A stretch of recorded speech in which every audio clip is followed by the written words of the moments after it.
నగదు తక్కువ బంగారం ఎక్కువ BNR golden diamonds Vijayawada Bengaluru Vizag. Hi hello welcome to Suman TV. నేను మీ రోషన్. సో పార్ట్ 1లో మీ అందరూ చూశారు. నందూస్ వరల్డ్ నందు మాట్లాడింది క్లియర్గా, అంటే చెప్పింది తన వర్షన్ ఏంటో చెప్పారు. అంటే క్లియర్గా నాకు ఆ కంపెనీతో సంబంధం లేదు, నా హస్బెండ్ కంపెనీ, అంటే వీడియోలలో ఆమె డామినేషన్ ఏ విధంగా ఉంటుందో సేమ్ అదే విధంగా. సో నాకు సంబంధమే లేదు, మా హస్బెండ్ది, నేనేమన్నా దాంట్లో డైరెక్టరా, నాకు అసలు సంబంధం లేదు కదా, అతను కదా పేమెంట్స్ తీసుకుంది, నాకేం సంబంధం, నా ఫోటోలు వాడి లేకపోతే నా పేరు వాడి వ్యూయర్షిప్ తెచ్చుకునే ప్రయత్నం చేస్తుంది తెలుగు మీడియా లేకపోతే తెలుగు వాళ్ళు. మరి ఇన్ని సంవత్సరాల నుంచి నువ్వు చేసిన పని ఏంటి మరి? సో నువ్వు చేసింది కూడా అదే కదా, తెలుగు వీడియోలు పెట్టి లండన్లో ఉండి తెలుగు ఆడియన్స్ని, తెలుగు సబ్స్క్రైబర్స్ని, తెలుగు డబ్బులే కదా తిన్నది. నువ్వేమో లండన్ డబ్బులు అని తినలేదు కదమ్మా, వాస్తవంగా మాట్లాడుకోవాలి కదా కొన్ని. మరి మోసం చేసిన దాంట్లో మరి భార్యాభర్తలు వాటా ఇద్దరిది ఉంటుంది. సో ఇప్పుడు తప్పు రుజువైన తర్వాత నా హస్బెండ్ది, నా హస్బెండ్ కంపెనీ అని చాలా క్లియర్గా చిన్నగా ఏం తెలియకుండా పార్ట్ 1లో మాట్లాడేసి తప్పించేసుకుంది అక్కాయ్. బట్ పార్ట్ 2లో అంటే అసలుకి నక్కకి నాగలోకానికి తేడా లేదనమాట. వీళ్ళు చెప్పే మాటలకి, వీళ్ళు చేసే చేష్టలకి ఎంత దారుణంగా ఉన్నారంటే మనుషులు. ఇంత దారుణంగా ఉన్న ఈ సమాజంలో కూడా ఇంకా మోసపోయే వాళ్ళు మోసపోతూనే ఉంటున్నారు. మోసం చేసేవాడు మాత్రం ఎప్పుడు హీరోలాగే ఉంటున్నాడు. ఒక 4 రోజులు అనుకుంటారు, 4 రోజులు వీడియోలు వేస్తారు, 4 రోజులు జైల్లో పెడతారు, ఒక కేసు అవుతుంది, అంతకుమించి ఏమవుతుంది? 50 కోట్లు 100 కోట్లు దోచుకున్నాను కదా, దీంతో ఎంజాయ్ చేయొచ్చు. లేకపోతే మన మాట వినే పోలీసులు, లేకపోతే మన మాట వినే వాళ్ళకు డబ్బులు ఇచ్చేసి కొనవచ్చు. ఆ జైలుకి కూడా పోయే పని లేదు కదా. అంత అంత అంత సిగ్గు శరం లేకుండా తప్పు చేసేస్తున్నారు అసలుకి. మనం ప్రేమిస్తున్నాం, వాళ్ళే మనల్ని ప్రేమించట్లా. మనల్ని కళ్ళబొల్లు కబుర్లు చెప్పి, దొంగ అబద్ధాలు చెప్పి, దొంగ వీడియోలు చేసి, దొంగ సెంటిమెంట్లు వర్కౌట్ చేసి, దొంగలు దోచుకుంటున్నారు. వాళ్ళు దొరలు అవుతున్నారు చివరికి. దొంగలయ్యే వాళ్ళు ఎవరంటే మనమే, విక్టిమ్సే అవుతున్నారు చివరికి. మీరు ఎందుకు ఇచ్చారా అని మిమ్మల్నే ప్రశ్నిస్తారు చూసే ఆడియన్స్ అందరూ కూడా. తీసుకుందామని ఏం ప్రశ్నించరు. ఆమెకు ఎట్టో సిగ్గులేదు, తప్పు చేసేస్తారు వాళ్ళు ఈజీగా. ఆమెనే కాదు, సెలబ్రిటీ మోజులో ఉన్న ప్రతి వాడు కూడా తప్పు చేయటం అనేది చాలా ఈజీ. పెద్ద పెద్దోళ్ళే చేస్తున్నారు, వీళ్ళంతా ఆఫ్టర్ ఆల్ అసలుకి. పెద్ద పెద్దోళ్ళే తప్పులు చేస్తున్నారు, పెద్ద పెద్దోళ్ళే చెక్ బౌన్స్లు అవుతున్నాయి, పెద్ద పెద్దోళ్ళే జైలుకి పోతున్నారు, పెద్ద పెద్దోళ్ళే తిప్పి మాట్లాడుతున్నారు, పెద్ద పెద్దోళ్ళే భజన చేసుకుంటున్నారు, పెద్ద పెద్దోళ్ళే ఊడిగం చేసుకుంటున్నారు. ఒక రకంగా చెప్పాలంటే వీళ్ళు ఆఫ్టర్ ఆల్ వాళ్ళ ముందు. మరి వాళ్ళు చేస్తున్నప్పుడే లేనిది వాళ్ళనే సమాజం ప్రేమిస్తుంది, వాళ్ళనే సమాజం చేసిన తప్పులను మర్చిపోయి యాక్సెప్ట్ చేస్తుంది. ఆఫ్టర్ ఆల్ మేమెంత అనుకుంటున్నారు చిన్నవాళ్ళు. ఇంకా చిన్నవాళ్ళు ఇన్ ద సెన్స్ ఒక రకమైన ఇన్ఫ్లుయెన్సర్లు, యూట్యూబర్లు, లేకపోతే కొద్ది గొప్ప ఒక 10-20 సినిమాలు చేసిన సెలబ్రిటీస్, ఒక 10 పాటలు పాడిన సింగర్సు, ఇలాంటి వాళ్ళందరూ కూడా. సో వీళ్ళున్నంతకాలం ఈ సమాజానికి ఎప్పుడూ కూడా చీడపురుగులు అని చెప్పుకోవచ్చు ఒక రకంగా చెప్పాలంటే. ఏమో పార్ట్ 2లో కొన్ని మాట్లాడింది. ఎన్ని కబుర్లు చెప్తారంటే మాట్లాడుతుంది నందు మేడం. జాతకాల పేరుతో మా రీల్స్ వాడుతున్నారని ఆ రీల్స్ ని ఆపేయడం కోసం ఆ పేజ్ ని క్లోజ్ చేశారు. జాతకాల పేజ్ వాళ్ళకి ఐపీఆర్ రైట్స్ చేశారు, అందువల్ల ఆ పేజెస్ క్లోజ్ అయింది. నా పేజ్ స్టిల్ అవైలబుల్. ఓకే చెప్పండి. ఇప్పుడు నేను అనేది ఏంటంటే మీకు రోషన్ గారు ఒక మాట బాగుంది అనిపించింది. ఎన్ని రకాల వీడియోలు పెడతారు, మరి ఒక వీడియో పెట్టొచ్చు కదా. మీరు ఇంటర్వ్యూస్ చాలా బాగా చేస్తారు, నేను అగ్రి. కనీసం ఎదుటి వాళ్ళు మీరు క్వశ్చన్ అడిగినప్పుడు మాట్లాడడానికి ఛాన్స్ ఇవ్వండి. మొత్తం స్టోరీ అనుకుంటా మధ్యలో మీరే చెప్పేస్తే నేను ఏం మాట్లాడేది. జరిగింది, మీరు అటు వెళ్ళారు, తర్వాత ఏంటి? ఎక్స్‌ప్లాయిటేషన్ జరిగిందని మాకు ఒక ఎంప్లాయీ ద్వారా తెలిసింది. తెలియగానే ఇమీడియట్ గా పార్ట్నర్షిప్ ఆగిపోయింది. మీరు చూసుకోమన్నారు, మధు కంటిన్యూ చేశాడు. ఎక్కడెక్కడ డ్యామేజ్లు జరిగినాయో అవి క్లియర్ చేయడానికి ట్రై చేశాడు. ఆ ఎక్స్‌ప్లాయిటేషన్ లో మన ఎంప్లాయీస్ ఆల్రెడీ 3 ఉన్నారు, దే ఆర్ ఇన్వాల్వ్డ్. సో వాళ్ళని జాబ్ నుంచి తీసేశారు. ఇక వాళ్ళు ఎప్పుడైతే మన కంపెనీకి అప్పట్లో స్పాన్సర్షిప్ లైసెన్స్ ఉండేది, అంటే ఏంటంటే మన ఎంప్లాయీస్ కి మనమే వీసా చేసుకోవచ్చు మధు కంపెనీకి. సో అట్లా వాళ్ళు ఉండేవాళ్ళు. ఎప్పుడైతే మనం ఇక్కడ జాబ్ తీస్తామో జాబ్ తో పాటు వాళ్ళ వీసా పోతుందండి. ఇకంటే జాబ్ మీద ఉన్నారు కదా, సో ఆబ్వియస్ గా ఏం చేస్తారు, వాళ్ళ ఫ్యామిలీస్ కి ఇంపాక్ట్ పడుతుంది. ఆ పగతో మన 1 year నుంచి బ్లాక్ మెయిల్ చేస్తారు. మేము జస్ట్ ఇగ్నోర్ చేస్తాం, ఏదైనా ఉంటే పోలీస్ స్టేషన్ లో చూసుకోవాలి, వాళ్ళు ఇగ్నోర్ చేస్తాం. ఈ కంట్రీలో సోషల్ మీడియాలో ఏది పడితే అది పోస్ట్ చేయకూడదు. ఇంకోటి ఫస్ట్ థింగ్, నేను ఎప్పుడు మాకు రెస్టారెంట్స్ ఉన్నాయి, రిక్రూటింగ్ ఏజెన్సీలు ఉన్నాయి, ఓల్డ్ ఏజ్ హోమ్స్ ఉన్నాయి, ఇవన్నీ నేను ఎప్పుడు యూట్యూబ్ లో చెప్పలా. అవి చెప్పినప్పుడు వేరే ఇవన్నీ నేను ఎందుకు ప్రమోట్ చేస్తాను? ఇంకోటి నందూస్ వరల్డ్ ఛానల్ చూసి ఎవరు అక్కడికి రాలా, అక్కడికి వచ్చింది ఇక్కడ ఉన్న గుడ్ రెప్యుటేషన్ తో వచ్చారు. ఒక పర్సన్ ఈ కంట్రీ వచ్చి, శివ అనే పర్సన్, ఇబ్రహీంపట్నంలో ఉండే పర్సన్ ఈ కంట్రీ వచ్చి అమ్మాయిల వీడియోస్ తీసి బ్లాక్ మెయిల్ చేయటం వల్ల అందులో ఒక అమ్మాయి మా కంపెనీ ఎంప్లాయర్ అవ్వటం వల్ల మాకు కంప్లైంట్ చేయడం జరిగింది. అదే పర్సన్ ఈ కంపెనీకి బ్రోకర్ గా వర్క్ చేశాడంట. అలా కొంతమంది ఫైల్స్ ఇచ్చి వాళ్ళకి వీసాలు, జాబ్ సర్వీసులు చేసేవాడు. జస్ట్ బ్రోకర్, స్టూడెంట్ గా వచ్చి, చదువు లేదు. అతని మీద క్రైమ్ కేసులు ఉన్నాయి, డ్రంక్ అండ్ డ్రైవ్ కేసులు ఉన్నాయి. కంపెనీ డిపోర్ట్ చేసింది అతన్ని. వేరే ఏదో కంపెనీలో ఉన్నాడు స్టూడెంట్. ఆ పర్సన్ ఇబ్రహీంపట్నం వెళ్ళి గ్రడ్జ్ పెట్టుకొని ఇది Nandu's world YouTube channel business అని చెప్పి 900 మందికి బిజినెస్ గ్రూప్ లో ఉన్న వాట్సాప్ గ్రూప్ లో పీపుల్ కి మెసేజ్ పెట్టి అలా సర్క్యులేట్ చేసి రూమర్ స్టార్ట్ చేశాడు. అప్పుడు నేను డిసెంబర్ లో ఒక వీడియో పెట్టా, ఒక షార్ట్, మా కంపెనీ పేరుతో ఇట్లా రెప్యుటేషన్ డ్యామేజ్ చేస్తారు, మాకు సంబంధం లేదు. అది అయిపోయింది. తర్వాత ఆ పర్సన్ ఇబ్రహీంపట్నంలో ఎవరికో పోలీసులకి డబ్బులు ఇచ్చి మేము నాన్ ఇండియన్ సిటిజన్స్ అయినా కూడా మా పేరు మీద ఇండియాలో కేసు పెట్టించాడు. మా పేరెంట్స్ కి మాకున్న బిజినెస్ లే తెలియకపోతే 75 years మా ఫాదర్ ఇన్ లా పర్సన్ ఆయన్ని యాడ్ చేసి పెడితే ఎఫ్ఐఆర్ చెల్లుద్దని గ్రీడ్ తో చేయించాడు. చేయించి ఆయన్ని పిలిచి ఆయన ఇంటి మీదకి వచ్చి బెదిరించటం, మాకు 10 లక్షలు ఇస్తే కేసు మార్చేస్తామని. అవన్నీ కూడా మీకు హైకోర్టులో కేసు వేసాం. పోలీసులు కాదు, ఆ అబ్బాయి పోలీస్ స్టేషన్, ఆ అబ్బాయి పోలీసులు కూడా కలిసి. తర్వాత అప్పటికి మేము ఇప్పుడు దాన్ని లీగల్ గా హైకోర్టులో ఎప్పుడో 3 months దాకా కేసు వేసాం. కేసు వేసి ఆ అబ్బాయికి నోటీస్ పంపించాం. మేము ఆ కంట్రీ సిటిజన్స్ కాదు, మేము వెయ్యలేం, మా పేరు మీద ఆ కంట్రీలో కేసు పెట్టలేదు.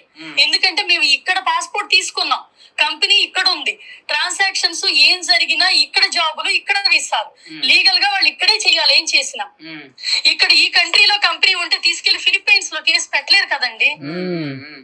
నిజమే, సింపుల్. ఎందుకు ఇండియాలో పెడుతున్నారు? అక్కడ రెప్యుటేషన్ వాళ్ళకు ఉంది. ఇక్కడ నిజం ఎక్కడుంటే అక్కడ కేసు పెట్టాలి. ఇక్కడ ఒకటి చెప్తున్నాను రోషన్ గారు, రియల్ గా వీసా స్కాములు జరుగుతాయి, రియల్ గా మోసాలు జరుగుతాయి. మీకు నాలెడ్జ్ ఉంది. మేము అప్పట్లో అందరికీ చెప్పాను ఈ మాట.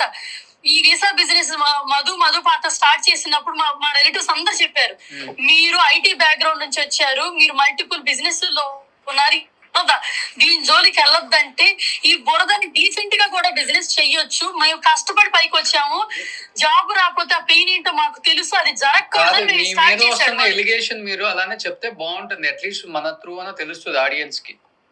ఇప్పుడు ఏమనుకుంటున్నారంటే ప్రతి ఒక్కళ్ళు నిజంగానే జరిగిందని అందరు అనుకుంటున్నారు కదా బయట. లాస్ట్ మంత్ మాట్లాడింది అప్పుడు నేను తప్పు చేయలేదు అన్నది అలిగేషన్, అంటే బయటకు వచ్చి మాట్లాడమని కూడా చెప్పాను. ఇప్పటికీ మాట్లాడదా, ఇవాళ డేట్ ఎంత ప్రెజర్ పెడతా, నాకు ఒకటి అర్థం కావట్లేదు. నేను రియాక్ట్ అయితే ఒక్క చిన్న వీడియో పెడితే ఎన్ని ఛానల్స్ లో చెప్పుకున్నారు. ఈ రియాక్షన్ దేనికి? జస్ట్ వాళ్ళ ఐడెంటిటీ బయటికి రావడానికి. రేపు ఈ మంత్ లో కోర్టులో, హైకోర్టులో హీరింగ్ ఉంది ఆ శివ అనే అబ్బాయిది. తన వైఫ్ కి జరిగిన వీసాని తనదని చెప్పుకొని తన న్యూడ్ వీడియోస్ పెట్టి అమ్మాయిని బ్లాక్ మెయిల్ చేసింది, కవరప్ చేసి మమ్మల్ని ట్రాక్ చేసి మేము మా ఎంప్లాయీని అమ్మాయిని బయట పెట్టగలమా? పెట్టలేంగా. అమ్మాయి పరువు తీయగలమా? పెళ్లి కాల. మేము ఓన్లీ మీరు అక్కడ యూకే టైర్ 2 వీసా స్కామ్ జరిగింది, విక్టిమ్స్ బయటకు వస్తున్నారు కాబట్టి ఇది ఏంటనేది మాట్లాడమని చెప్తున్నాను అంతే. నేను మిగతా వాళ్ళ కేసుల గురించి నేను మాట్లాడమని చెప్పలేదు. ఇంకా అది దాని వల్లే కదా ఇదంతా చేస్తుంది గ్రజ్జుతో. నాకు ఒక్క మాట చెప్తానండి, వీసా గనక రిజెక్ట్ అయితే టాపిక్ డైవర్ట్ చేసేస్తుంది. గవర్నమెంట్ ఇస్తుంది. ఇంతమంది విక్టిమ్స్ మోసపోయారు, దాని మీద మాట్లాడండి నేను చెప్తుంటే ఎవరో శివ ఏదో చేసి మా మామని మేనేజ్మెంట్ ఒక పేపర్ ఇస్తుంది, ఈ ఎంప్లాయీని మేము తీసుకుంటున్నాం, మాకు వీసా కావాలి అని. దాన్ని COS అంటారు, కాస్ అంటారు. ఆ కాసు ఒక కంపెనీ ఇస్తుంది. ఇక్కడ మల్టిపుల్ కంపెనీలు, మీరు అన్నారే కొన్ని వేల మందో 100 మందో స్టూడెంట్స్, అన్ని వేల కంపెనీల మీద వాళ్ళు కేసు పెట్టాలి. రిక్రూటింగ్ ఏజెన్సీ మీద ఎలా పెడతారు? రిక్రూటింగ్ ఏజెన్సీ ఆ కంపెనీతో కనెక్షన్, అంతేగాని ఆ పర్సన్ తో కనెక్షన్ కాదు. రిక్రూటర్స్ అండి, మీకు అర్థమైందా? కాదు. ఇప్పుడు వాళ్ళు మిమ్మల్ని టార్గెట్ చేయడానికి వన్ ఆఫ్ ద రీజన్ ఏంటంటారు మరి? ఇప్పుడు శివ తీసి పక్కన పెట్టేసేయండి. శివ హైదరాబాద్ లో మీ మీద గెడ్జ్ తీర్చుకోవడానికి రివెంజ్ కి మీ మామగారినో ఎవరినో పెట్టి కేసు పెట్టారు. ఓకే, వాట్ అబౌట్ యూకే లో ఉన్న స్టూడెంట్స్ కానీ, యూకే లో ఉన్న వేరే కంట్రీస్ వాళ్ళు? నేను మీకు ఇందాక ఒక మాట చెప్పాను, యూకే ఇమిగ్రేషన్ కంపెనీస్ అని కొట్టండి. లాస్ట్ నవంబర్ నుంచి 3000 కంపెనీస్ కి కంట్రీలో లైసెన్స్ పోయింది. బికాస్ ఆఫ్ స్టూడెంట్స్ ఒక చోట లీగల్ గా జాబ్ చేయాల్సింది రెండో చోట చేయటం వల్ల ఆ కంపెనీలకు లైసెన్సులు పోయినాయి. అప్పుడు ఆ స్టూడెంట్స్ అందరికి జాబులు పోతాయి. జాబులు పోయిన వాళ్ళకి డబ్బులు ఎవరిని అడుగుతారు చెప్పండి? డైరెక్ట్ కంపెనీని అడుగుతారా? అడిగే ధైర్యం ఉందా? వాళ్ళే తప్పు చేసినప్పుడు తీసేస్తారు కదా. వాళ్ళే తప్పు చేసినప్పుడు వాళ్ళ వీసా పోతారు కదా. ఇప్పుడు వీసా పోయిందని చెప్పిన వాళ్ళు ఈ కంట్రీలో ఎలా స్టే చేస్తున్నారు? ఒక్కసారి మీరు ఈ కంట్రీలో వచ్చి ఎవరైనా ఎంక్వైరీ చేయించండి. లీగల్ గా ఈ కంట్రీలో ఎలా స్టే చేస్తున్నారు వీసా పోతే? Is that legal? కంట్రీలో వీసా పోతే వాళ్ళు యూకేలో ఇంకా eligible, they are working, they have a legal visa. ఎలా వచ్చింది లీగల్ వీసా? ఇక్కడ ఆల్రెడీ లీగల్ వీసా వచ్చిన వాళ్ళు కూడా ఇందులో విక్టిమ్ డ్రామా వేస్తున్నారు. 2021 లో వీసా వచ్చి 2021 లో జాబ్ చేసి 2026 లో జాబ్ పోతే ఏ కంపెనీ ద్వారా interviews, mock interviews, application fill up చేయించుకున్నారో ఆ కంపెనీని అటాక్ చేస్తున్నారు. నేను ఒక మాట చెప్తాను అనండి, 2021 నుంచి కంపెనీలో ఉంటే ఇప్పుడు ఎందుకు జరిగింది ఇది? ఒక్కసారి ఆలోచించారా? యూకే ఇమిగ్రేషన్ భయంకరమైన టైట్ అయింది. ఇండియన్స్ వెళ్ళిపోమని ర్యాలీస్ చేస్తున్నారు. ఇప్పుడు ఇండియన్స్ మీద అటాక్ జరుగుతుందని వాళ్ళు వెళ్ళేటప్పుడు డబ్బులు తీసుకెళ్ళడానికి ఆడుతున్న గేమ్. ఇప్పుడు మీరు ఒకటి చెప్పండి, ఒక మనిషికి అన్యాయం, ఇప్పుడు నాకు అన్యాయం జరిగిందని నేను చెప్తానండి. నాకు ఒక క్లాస్మేట్స్ ఉంటారు 50 మంది ఇక్కడ ఫ్యామిలీస్. వాళ్ళందరూ నాకు సపోర్ట్ చేస్తారా, మీకు సపోర్ట్ చేస్తారా? నేను వాళ్ళందరికీ నాకు వచ్చిన దాంట్లో డబ్బులు ఇస్తానని చెప్తా. ఎవరికి సపోర్ట్ చేస్తారండి? ఒక్క మాట చెప్పండి. ఇక్కడ ఒక కంపెనీ మేనేజ్మెంట్ మీద ప్రాబ్లం ఉంటే ఆ కంపెనీ ఇంటి ఆడవాళ్ళని, పిల్లల్ని ఎందుకు లాగుతున్నారు? ఇండియాలో గుండాగిరి చేసినట్టు మా రెస్టారెంట్స్ మీదకి వచ్చి అటాక్ చేశారు. ఇది కరెక్ట్ గా నెల క్రితం, 3 నెలల క్రితం, 5 నెలల క్రితం మా రెస్టారెంట్ మీదకి వచ్చి ఎంప్లాయీస్ అటాక్ చేసి మ్యాన్ హ్యాండ్లింగ్ చేశారు. పోలీస్ కంప్లైంట్ ఇచ్చాం. ఇస్తే వాళ్ళు వార్నింగ్ ఇచ్చి ఇంకొకసారి ఆ ఊళ్ళో కనిపించిన డిపోర్ట్ చేస్తామని వార్నింగ్ ఇచ్చారు. నేను అదే సిచ్యువేషన్ లో సీసీటీవీ ఫుటేజ్ లో ఉంది. ఇక్కడ మనం ఏం పేకలేం.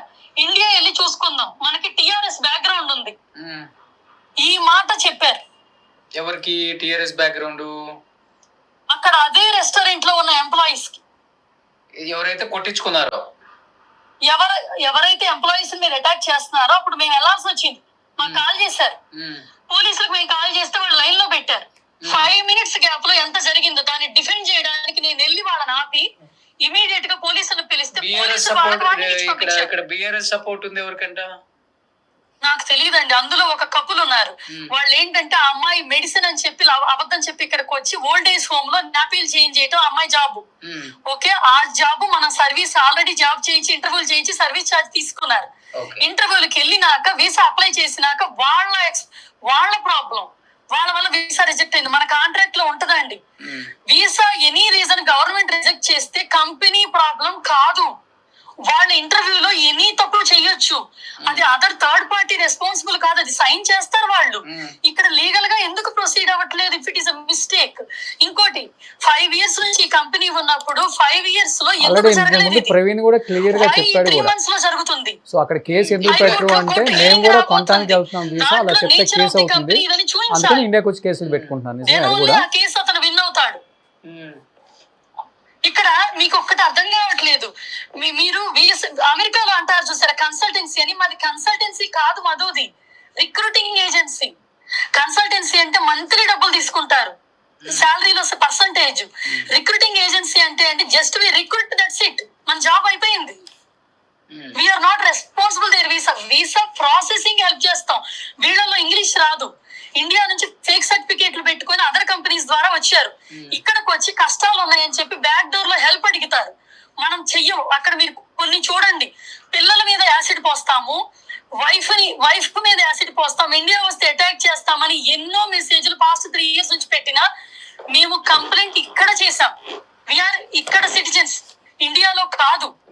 మీరు చెప్పే విక్టిమ్స్ ఎవరైతే వీళ్ళంతా విక్టిమ్స్ కాదని చెప్తున్నారో వాళ్ళ మీద మీరు కేసు ఫైల్ చేశారు. అక్కడ 5 కేసులు ఫైల్ చేశామండి. ఇండియాలో లాగా ఎఫ్ఐఆర్ కాపీ ఇవ్వరు.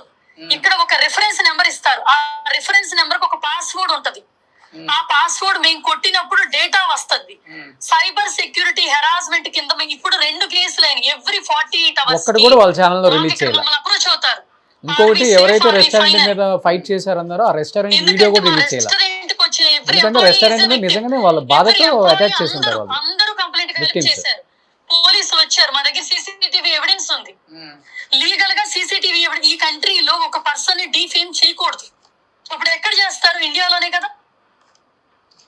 సో ఇప్పుడు ఫైనల్ గా మిస్టేక్ జరగలేదు, మాది కన్సల్టెన్సీ కాదు, రిక్రూట్మెంట్ చేసాము, అయిపోయింది. వాళ్ళు ఇప్పుడు ఆ కంపెనీ జాబ్ అయిపోతుంది. రిక్రూట్ అయిపోయినాక వీసా రిజెక్ట్ అవ్వటం, వీసా యాక్సెప్ట్ అవ్వటం రిక్రూటింగ్ ఏజెన్సీ ప్రామిస్ కాదది. ఆ కాంట్రాక్ట్ లో ఏమని సైన్ ఉంటదంటే, మేము మాక్ ఇంటర్వ్యూస్ చేస్తాము, సర్వీస్ చార్జెస్ చేస్తాము. అందరూ ఏం చేస్తారు? తెలుగులోనే ఒక వీడియో రిలీజ్ చేయొచ్చు కదండి, ఇట్లా చేసి మమ్మల్ని ఫ్రాడ్ చేస్తున్నారు కదా, మేమేమో ఫ్రాడ్ చేయలేదు. ఇవాళ 3 PM కి నేను 5 రోజుల క్రితం చేసిన వీడియో ఎడిటింగ్ అయిందండి. 3 PM కి ఇవాళ ఒకటి కామెడీతో రిలీజ్ అవుతుంది. ఆ కామెడీ వీడియోలో what is social media harassment మీద నేను చేశాను. వీడియో రిలీజ్ అయింది. ఒక యాపిల్ కొంటే ఒక షాప్ లో అది పుచ్చిపోయింది అనుకోండి, షాప్ వాడు కారణం, యాపిల్ చెట్టు కారణం, ఎవరు కారణం? ఇష్టపడి డబ్బులు ఇచ్చి కొనుక్కున్న పర్సన్ దాన్ని ఎలా తీసుకుంటాడు అనేది ఉంటది. ఇక్కడ ఎవ్వరు డబ్బులకి ఫోర్స్ చేయలేదంట కదా. మాకు ఒక్క ఎంప్లాయీ పోస్ట్ చేయలేదంట ఆ కంపెనీలో. మధు ఆర్గ్యుమెంట్ రాగానే మధు ఇన్వాల్వ్మెంట్ వస్తుంది. ఎందుకంటే ఒక పర్సన్ మేము ఎప్పుడు మా సోషల్ మీడియా ఫేమ్ వాడి బిజినెస్ చేయలేదే. మాకు ఇక్కడ బోల్డ్ రెస్టారెంట్స్ ఉన్నాయి కదా, బిజినెస్ చేసే రోజులు అదే నేను చెప్తుంది. అదే నేను అంటుంది. మరి అలాంటప్పుడు సోషల్ మీడియా హెరాస్మెంట్ నాకెందుకు స్టార్ట్ అవుతుంది? అంతే కదా. ఇప్పుడు రోషన్ గారు మిమ్మల్ని ఒక క్వశ్చన్ అడుగుతాను, చెప్పండి. ఎవరో ఒక రీల్ పంపించారు మా ఫ్రెండ్స్, మాకున్న ఇప్పుడు లైఫ్ అంట వీళ్ళందరూ స్టూడెంట్స్ మోసపోయి మా దగ్గర విక్టిమ్స్ అయ్యారని చెప్తున్నారే, వాళ్ళ డబ్బులు వల్ల అంటున్నారు. కానీ 2000 వీళ్ళు పుట్టక ముందు 2008 లో మేము కొనుక్కున్న ఇల్లు ఛార్జ్ చేస్తుందండి. ఇప్పుడు గవర్నమెంట్ అడగట్లేదు వాళ్ళు, మరి చెప్పండి. గవర్నమెంట్ ఫీజు ఇంత ఉంటది. తర్వాత ఏమడుగుతాడు ఆ పర్సన్? నా ఫ్రెండ్స్ 4 ఉన్నారు, మా అందరికి కలిపి ఎంత అవుతుంది అంటే 16 లక్షలు అని చెప్తారు. మా టీం అంతా వాళ్ళు పంపించిన ఎవిడెన్స్ మీద వర్క్ చేస్తున్నారు, ఏదో స్టూడెంట్స్ కూడా. ఒకసారి అవన్నీ టాలీ చేసుకున్న తర్వాత మీరు అవన్నీ టాలీ చేసుకొని యూకే గవర్నమెంట్ డేటా రికార్డ్ తీసుకోండి. మ్యాచ్ అవ్వకపోతే అప్పుడు మిమ్మల్ని ఒకసారి కాంటాక్ట్ అవుతాను, ఎట్లా చేద్దాం ఏంటి మీతో మాట్లాడతాం. ఓకేనండి. ఇదిగో రోషన్ గారు, మీరు టాలీ చేసుకున్నాక ఇక్కడ గవర్నమెంట్ లో ఒరిజినల్ డాక్యుమెంట్ ఏదో ఫేక్ డాక్యుమెంట్ ఏదో ఫస్ట్ చూసుకోండి. ఒకటండి, ఒక పర్సన్ కి న్యాయం జరిగినా అన్యాయం జరిగినా కోర్టులు ఉంటాయి, పోలీసులు ఉంటాయి. సోషల్ మీడియాలో న్యూస్ ఛానల్లో చెప్పేది టీఆర్పీ కోసము, డిఫేమ్ కోసం తప్ప న్యాయం పోరాటం కాదది. దేశ పోరాటం బోర్డర్ లో జరుగుద్ది, సోషల్ మీడియాలో జరగదు. ఇప్పుడు మీరు టాలీ చేస్తున్నారే, మీరు టాలీ చేసింది మొత్తం యూకే గవర్నమెంట్ సైట్ లో రియల్ దాంట్లో పెట్టి మీరు చెక్ చేసి ఇక్కడ నుంచి ఒక ఎవిడెన్స్ తీసుకోవాలి. ఇంకోటి నాకు చెయ్యొద్దు. నేను ఇప్పుడు నా నెంబర్ కి చేస్తే మధుతో మాట్లాడండి. తను ఏది మాట్లాడినా రికార్డ్ చేసి front bit last bit cut చేసి మధ్యలో పెట్టి తీసుకుంటున్నారు. తను మాట్లాడటం మానేశాడు. ఇది నేను ఇక్కడ ఈ కంట్రీలో గవర్నమెంట్ ఏదైనా అడిగితే చెప్పాలి, వేరే ఎవరో ఇన్ఫ్లుయెన్సర్స్ అడిగితే ఆన్సర్ చెప్పాల్సి వస్తుందండి. ఇదేం పంచాయతీ మాకు అర్థం కావట్లా. ఇక్కడ యూకే రిజిస్టర్డ్ కంపెనీ, లైసెన్స్ పోయింది కానీ మా కంపెనీ బిజినెస్ లైసెన్స్ పోయింది అంతే. అది కూడా ఏంటి, వీసాకి ఇక్కడ లోకల్ పీపుల్ రిక్రూట్ చేసుకోవచ్చు, మిగతా local people available. But international అంటే వేరే ఇన్ఫ్లుయెన్సర్స్ అడిగారు అంటే మీరు కూడా ఒక ఇన్ఫ్లుయెన్సర్ కాబట్టి ఫ్రెండ్షిప్ మీద అడుగుంటే అడగలేదండి, చేసేస్తున్నాడు. ఒక అబ్బాయి 4-5 వేలు ఫాలోవర్స్ ఉన్న ఒక స్టూడెంట్ రీల్ కింద డబ్బులు తీసుకొని చేసేస్తున్నాడు. అసలు బూతులు తిడతా చేసేస్తాడు యూకే లో. నేనేదో ఒక వీడియో చూసాను తెలుగులో, ఏదో ఛానల్, ఇప్పుడే నాకు తెలియదు, నేను ఇప్పుడు చూసిన తర్వాత అనిపించింది. నాకు కొంచెం యూట్యూబ్ నాలెడ్జ్ లేదండి, ఎవరెవరు ఇన్ఫ్లుయెన్సర్స్ ఎవరు ఏం చేస్తారో కూడా. ఎగ్జాక్ట్లీ, చాలా మంది ఉన్నారు ఇక్కడ. ఒకటండి, మేము యూట్యూబ్ ఈ బిజినెస్ రెండు మా కర్మగాలి దగ్గర 2 ఏళ్ల గ్యాప్ తో వచ్చినట్టు ఉన్నాయి. కానీ మేము ఎప్పుడు ప్రమోట్ చేయలేం. ఈవెన్ రెస్టారెంట్ పెట్టి అందరూ నన్ను ప్రమోషన్ అడుగుతారు ఇక్కడ తెలుగు వాళ్ళు, కానీ నేను ఎప్పుడు ఇక్కడ రెస్టారెంట్స్ ప్రమోట్ చేయలే, ఎందుకంటే మాకే రెస్టారెంట్ చేంజ్ ఉంది. ఇంకోటండి, ఒకటి గుర్తుపెట్టుకోండి, మేము ఎంతో కష్టపడి ఈ కంట్రీ వచ్చినప్పుడు ఈజీ దారి స్టూడెంట్స్ కోసం స్టార్ట్ చేస్తే మన తెలుగోడిని ఏదైనా చెయ్యొచ్చు. ఇవాళ నేను కామెడీ వీడియో పెట్టింది అదే, తెలుగోడు కాబట్టి తెలుగోడిని ఏదైనా చెయ్యొచ్చు. తెలుగోడు పరువు తీస్తామంటే తెలుగోడు నమ్ముతారు. పర్సనల్ గా ఇవన్నీ చూసిన తర్వాత నేను కాల్ చేస్తానండి. అసలు మీ ఇష్టం అండి. ఓకే నంది గారు. సో ఇది ఫైనల్గా మన నందు గారి సెకండ్ వర్షన్. అంటే ఆమె క్లియర్గా చెప్తున్నారు అక్కడ రెస్టారెంట్ మీద ఆల్రెడీ దాడి చేశారంట. మరి దాని మీద దాడి జరిగిన వీడియో అయితే ఆమె ఎక్కడ రిలీజ్ చేయలేదు. అండ్ ఇంకొకటి చాలా మంది మీద కేసులు పెట్టానని చెప్తున్నారు. ఎఫ్ఐఆర్ మాకు ఇక్కడలాగా ఎఫ్ఐఆర్ కాపీ ఇయరు ఆన్లైన్లో చెక్ చేసుకోవాలన్నారు. మరి దాని స్టేటస్ ఏంటో కూడా తన యూట్యూబ్ ఛానల్లో పెట్టలేదు. నేను ఫోన్ చేసింది 1 నెల క్రితం. డెఫినెట్గా ఇదంతా టాలీ అయిన తర్వాత మీరు తప్పు చేశారని చెప్తే డెఫినెట్గా దీని గురించి మాట్లాడతానని క్లియర్గా చెప్పాను ఆ రోజు. అందుకే ఆ కాల్స్ ఈరోజు నేను బయట పెట్టి మాట్లాడాల్సి వస్తుంది. ఇంకొకటి తను చెప్తున్నారు అంటే యూకే గవర్నమెంట్ అక్కడ పాలసీల గురించి అక్కడ రకరకాలు ఏదో చెప్తున్నారు. సో ఏమైనా పాలసీలు ఉండొచ్చు, మీ పాలసీలు డెఫినెట్గా ఒక స్టూడెంటు లేకపోతే ఒక ఫ్యామిలీ మీ ద్వారా నష్టపోయారు అంటే దాన్ని మళ్ళీ వాళ్ళకి మంచి జరిగేలా చేయటం కూడా మీదే బాధ్యత. డెఫినెట్గా మీరు డబ్బులు తీసుకున్నారనే మాట వాస్తవము. వాళ్ళ దగ్గర నుంచి వీసా ప్రాసెసింగ్కి మీరు నమ్మించి మోసం చేశారనే మాట కూడా వాస్తవమే. కాబట్టి వాళ్ళు కూడా అక్కడ ఎందుకు కేసు పెట్టలేదు అనేదానికి కూడా రీజన్ చెప్పారు. సో ఆమె మీద కేసు పెడుతున్నావు, ఎందుకు కేసు పెడుతున్నావు? సో నేను కూడా వీసా బయింగ్ అంటే నేను కొనుక్కుంటున్నాను, అది కూడా అక్కడ క్రైమే కాబట్టి మేము పెట్టలేదు, అందుకని ఇండియాలో పెట్టామని చెప్తున్నారు. సో ఎనీహావ్ దీనికి బయటకు వచ్చి సమాధానం చెప్పాల్సిన బాధ్యత నందుగారి మీద, నందుగారు హస్బెండ్ మీద కూడా ఉంది. డెఫినెట్గా ఇంతమంది 300 మంది స్టూడెంట్స్ మోసపోయారంటే చిన్న విషయం కాదు. ఇది ఒక తెలుగు రాష్ట్రాలే కాదు, మిగతా రాష్ట్రాలకు సంబంధించిన వాళ్ళు, పాకిస్తాన్ వాళ్ళు, బంగ్లాదేశ్ అంట, దుబాయ్ అంట, ఎంతోమంది మోసపోయారు వీళ్ళ ఏజెన్సీని నమ్ముకొని, వీళ్ళ హస్బెండ్ని నమ్ముకొని, వీళ్ళ ఫ్యామిలీని నమ్ముకొని.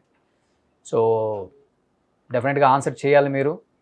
సోషల్ మీడియాలో రకరకాల వీడియోస్ చేస్తారు, దీని మీద కూడా ఒక వీడియో చేయాలి.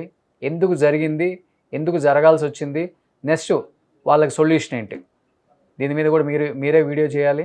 నిజంగా ఆ డబ్బులు మీ దగ్గర ఉండుంటే మీరు అన్నట్లుగానే ప్రాసెసింగ్కి ఫీజు తీసుకొని మిగతా అమౌంట్ మీ దగ్గర ఎక్సెస్ ఉంటే, అంటే కొంతమంది స్టూడెంట్స్ చెప్తున్నారు ఆయన చాలా తెలివిగా సగం అమౌంట్ అతని అకౌంట్కి వేయించుకుంటాడు, మిగతా మల్టిపుల్ అకౌంట్స్ అని చెప్తున్నారు. కాబట్టి మీ పార్ట్నర్స్ ఎవరైతే ఉన్నారో దోచుకున్న పార్ట్నర్స్ అందరూ కలిసి కూర్చొని బాబు ఉన్న పేరంతా పోయింది, ఇంకా పోవటానికి ఏం లేదు, ఇండియా దేశకు చెప్పకూడదు తినే లోపే మనం పంచుకునే కాస్త కూడబెట్టుకునే కాస్త కొంచెం దగ్గరికి తీసుకొచ్చి స్టూడెంట్స్కి ఎంత ఇవ్వాలో అంత కాకపోయినా కానీ ఇంత అయితే ఇచ్చేద్దామని చెప్పేసి మీరు మాట్లాడుకొని వాళ్ళకి న్యాయం చేయాలని కోరుకుంటున్నాను నందుగారు.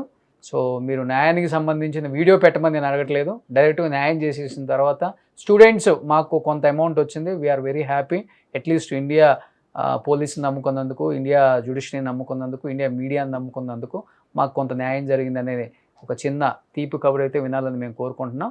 So thank you so much. మళ్ళీ ఇంకొకసారి మీతో మాట్లాడే ప్రయత్నం చేస్తాను. చివరిగా మాట్లాడుతున్నానని చెప్పాను కాబట్టి రేపు కానీ ఎల్లుండి కానీ మీరు ఆల్రెడీ ఫస్ట్ వీడియో చూశారు, సెకండ్ వీడియో చూశారు, దీనికి డెఫినెట్గా కంటిన్యూషన్ ఏదో ఒకటి మాట్లాడటానికి మీరైనా మాట్లాడవచ్చు కాల్ చేసి, లేకపోతే నేను కాల్ చేయమన్నా నేను కాల్ చేస్తాను. సో మీ యూకే టైమింగ్ ప్రకారం టైం చెప్తే మీ పార్ట్నర్స్తో మాట్లాడుకున్న తర్వాత దీనికి సొల్యూషన్ ఏంటి ఎదుగుదాం. Thank you so much. Suman టీవీలో మీ పర్సనల్ అండ్ బిజినెస్ ప్రమోషన్స్ కోసం కింది నెంబర్కి కాంటాక్ట్ చేయండి.